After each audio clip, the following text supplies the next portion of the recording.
Et le dernier bug que tu as eu à corriger dernièrement, c'était quoi? Oula. Euh,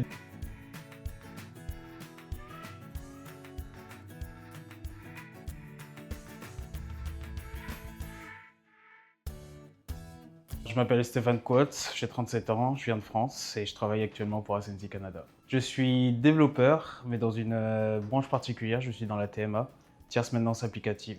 Ça consiste en fait à faire ce qu'on appelle du support de production. Donc en fait, dans un cycle de vie d'une application, on développe, on la déploie, donc en production. Sauf qu'en fait, après ceci, il y a toujours des problèmes qui peuvent arriver par la suite. Et moi, mon rôle, en fait, c'est de gérer tous les problèmes qui peuvent arriver après ça. J'ai un parcours un peu atypique. Je suis déjà venu vivre au Canada et j'avais bien aimé justement la qualité de vie, la nature qu'il y a tout autour de nous. Et malheureusement, j'ai dû rentrer en France pour certaines raisons et j'ai toujours voulu revenir. Et bah là, maintenant, je suis ici et j'adore. Il faut être vraiment curieux parce que en fait, les applications aujourd'hui sont quand même assez grosses. Donc en fait, il faut pouvoir intervenir sur toutes les parties de l'application, que ce soit le front, le back, la base de données ou autre chose. Et l'autre gros point que je donnerais, c'est la communication.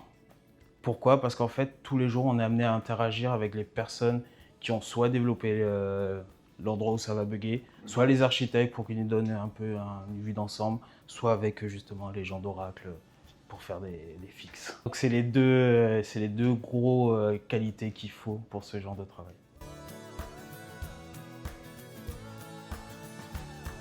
C'est la première fois que je fais du support. Alors avant, j'étais développeur justement dans la phase de développement pour migration d'un ancien logiciel pour un autre gros client.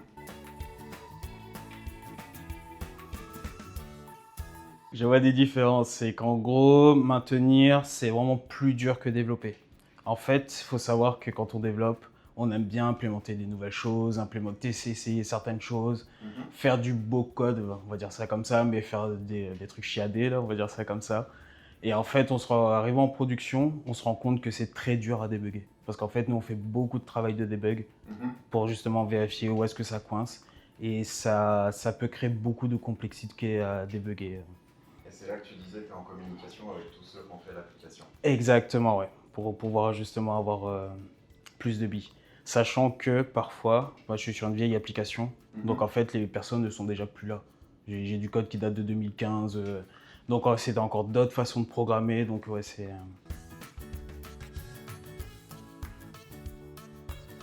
Ouais voilà, donc comme je disais, c'est que voilà, il y a du code qui date de 2015, on avait d'autres critères, on a d'autres normes de développement qui aujourd'hui sont dépassées. Je vais te donner un exemple. Moi je travaille beaucoup avec du XML. Qui aujourd'hui, si on fait une application moderne, le XML, on l'utilise plus. Ouais. On est plus sur du REST, mais moi je fais beaucoup de XML, donc j'ai dû apprendre à relire les XML, utiliser les outils qui passent par du XML. On va plus utiliser du JSON, par exemple. Non, parce qu'en fait, ça reste quand même... le niveau où on intervient, ça reste quand même assez, comment dire ça, assez transposable à d'autres secteurs. Parce que effectivement, on a quelques notions d'assurance, mais on rentre pas trop dedans. Okay. Donc ça reste quand même assez abstrait pour nous.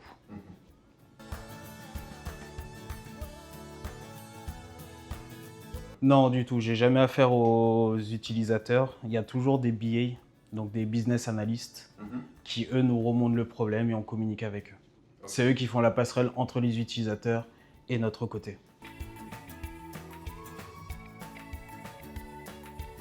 Non, du tout. On n'a pas de temps, parce qu'en fait, il faut savoir que nous, on travaille en méthode Kanban.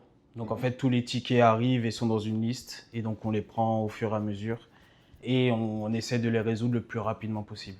Sachant que d'ailleurs, on a certaines situations où il faut faire au plus vite. Donc en gros, c'est quand il y a un renouvellement de police. Mais sinon, en dehors de ça, on est quand même assez libre par rapport au temps auquel on peut résoudre nos tickets. Le dernier bug que j'ai eu à corriger, en fait, c'est que... A few moments later. D'accord. Voilà, ouais. Ouais, c'est ça, ça reste un peu.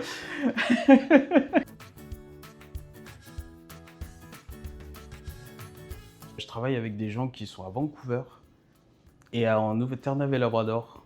Donc en fait, à chaque fois qu'on planifie des réunions, on est toujours obligé de spécifier le fuseau horaire sur lequel on se cale pour faire la réunion. Je pense pas. On n'y pense pas, mais oui. Voilà.